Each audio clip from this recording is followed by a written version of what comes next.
नमस्कार, स्वराज एक्सप्रेस में आप सभी का बहुत स्वागत है। मैं हूं आपके साथ प्रियंका गुप्ता। बुलेटिन की शुरुआत बड़ी खबर के साथ करते हैं जो कि रायपुर से है। बीजेपी की अहम बैठक जारी है। बैठक में कई अहम मुद्दों पर चर्चा की जा रही है। राष्ट्रीय सह संगठन महामंत्री शिव प्रकाश ले रहे हैं बैठक। सीएम, दोनों डिप्टी सीएम समेत कैबिनेट मंत्री बैठक में मौजूद हैं।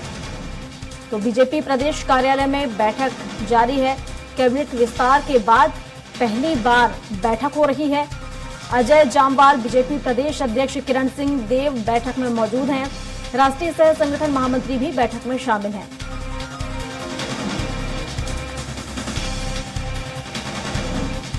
तो बीजेपी की अहम बैठक जारी है और आपको बता दें, कैबिनेट विस्तार के बाद ये बैठक काफी अहम मानी जा रही है और कई मुद्दों पर इस बैठक में चर्चा की जा रही है। बीजेपी प्रदेश कार्यालय में ये बैठक चल रही है।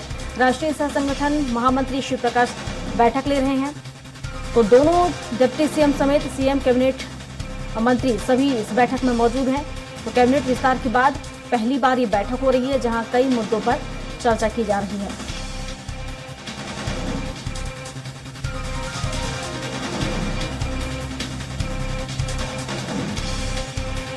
तो बीजेपी की अहम बैठक जारी है। आपको बता दें कि सीएम, दोनों डिप्टी सीएम और कैबिनेट मंत्री इस बैठक में मौजूद हैं। कई अहम मुद्दों पर चर्चा की जा रही है। कैबिनेट विस्तार के बाद पहली बार ये बैठक हो रही है जिसमें सीएम, दोनों डिप्टी सीएम और कैबिनेट मंत्री मौजूद हैं। तो कई मुद्दों पर यहां चर्चा हो रही है। बीजेपी प्रदेश कार्यालय में बैठक चल रही है। तो काफी अहम ये बैठक मानी जा रही है क्योंकि ये पहली बैठक है कैबिनेट विस्तार के बाद जहां राष्ट्रीय सह संगठन महामंत्री शिव प्रकाश ये बैठक ले रहे हैं।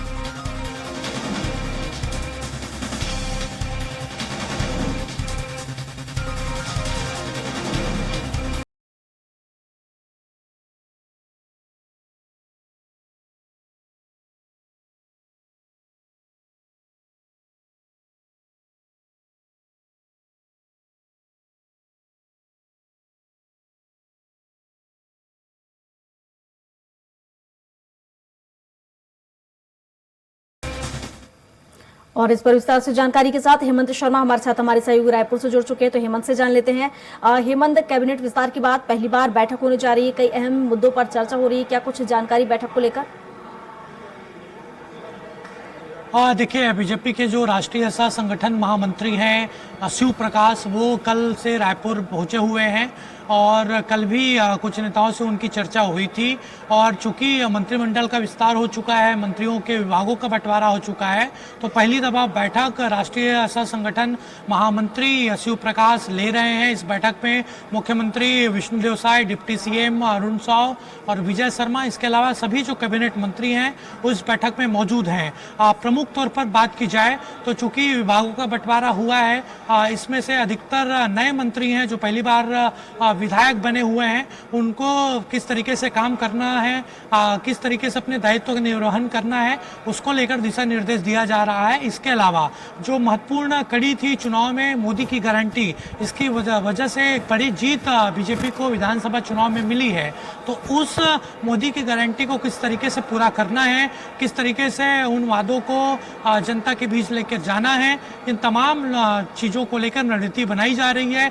और शिव प्रकाश, जिनके पास काफ़ी अनुभव है, संगठन के नेता हैं बीजेपी के राष्ट्रीय संगठन के, वो टिप्स देते नजर आ रहे हैं जो नए मंत्री हैं उनको। इसके अलावा मोदी की गारंटी को किस तरीके से पूरा किया जाए उसको लेकर रणनीति यहाँ पर बनाई जा रही है। इसके साथ साथ सरकार आने वाले 5 साल में किस तरीके से काम करेगी उसको लेकर भी रूपरेखा बनाई जा रही है। बिल्कुल। और हेमंत, हम यहाँ पर देखें चूंकि अब विभागों का बंटवारा भी हो चुका है और पहली बैठक यहाँ पे मानी जा रही है, और पहली बैठक में किस तरह के यहाँ पर जो जिम्मेदारी, हालांकि विभागों का बंटवारा हो चुका है, लेकिन अब सरकार क्या कुछ कदम यहाँ पर इस बैठक के बाद उठाएगी? देखिए, सबसे बड़ी चुनौती बीजेपी सरकार के पास यही है कि मोदी की गारंटी में जो वादे किए गए हैं उसको किस तरीके से पूरा किया जाए। जो एक वादा किया गया था 2 साल के बकाया बोनस का, वो वादा जरूर पूरा किया जा चुका है। इसके अलावा 18 लाख की भी आवास की घोषणा की गई है बीजेपी सरकार के द्वारा, लेकिन कई महत्वपूर्ण और योजना है। उसमें सबसे बड़ी योजना है महतारी वंदन योजना। इसका फायदा चुनाव में बीजेपी को मिला, तो उसकी को लेकर भी रूपरेखा बनाई जाएगी जल्द। लेकिन आज जो बैठक हो रही है, जो राष्ट्रीय सह संगठन महामंत्री हैं बीजेपी के शिव प्रकाश, वो बैठक ले रहे हैं। उसमें उस बैठक का तात्पर्य यही है कि किस तरीके से आपको आगे काम करना है, खास तौर पर उन मंत्रियों को जिनके पास बड़ा जिम्मा दिया गया है। दो बार के विधायक हैं श्याम बिहारी जायसवाल, उनके पास स्वास्थ्य विभाग है, तो जो बड़ा ओहदा दिया गया है उसमें किस तरीके से काम करना है उसको लेकर मार्गदर्शन शिव प्रकाश का वहां पर सभी मंत्रियों को मिल रहा है।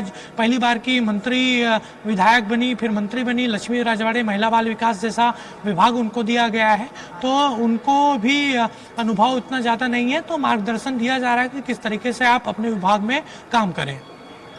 बिल्कुल हेमंत, और यहाँ देखा जाए तो नई सरकार है, नया साल है और लोकसभा चुनाव भी नजदीक है, और ऐसे में लोकसभा चुनाव को देखते हुए किस तरह की चर्चाएं यहाँ पर की जा सकती हैं और किस तरह के निर्देश, क्योंकि एक रणनीति के तहत जिस तरीके से हमने देखा है बीजेपी काम करती है, तो किस तरह की रणनीति यहाँ पर बन सकती है लोकसभा चुनाव को लेकर, क्योंकि नजदीक ही लोकसभा चुनाव भी है।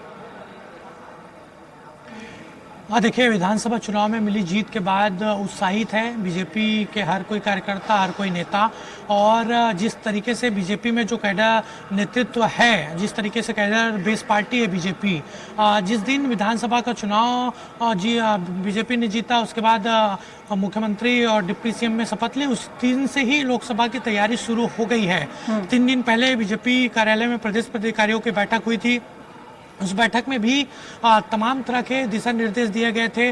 जो दिल्ली में फैसला लिया गया है राष्ट्रीय पदाधिकारियों के बैठक में, उसको किस तरीके से लागू छत्तीसगढ़ में किया जाए, इसको लेकर चर्चा हुई थी। तमाम तरह की योजनाएं बनाई गई थी। लखपति दीदी की बात हो, पार्टी कनेक्टिंग टोली की बात हो, अलग अलग बूथों पर बूथ सशक्तिकरण की बात हो, तो ये प्लान बीजेपी बनाती है और अपने प्लान के हिसाब से ही वो चुनाव की तैयारी करती है। तो लोकसभा की तैयारी भी, चूंकि लोकसभा की 11 सीटें हैं छत्तीसगढ़ में, और फिलहाल मौजूदा अगर परिस्थितियों की बात करें तो 9 सीट बीजेपी के पास है और 2 सीट कांग्रेस के पास है। तो लक्ष्य बीजेपी ने सभी 11 सीटें जीतने का रखा है और उसी के लिए लगातार वो आगे बढ़ रही है।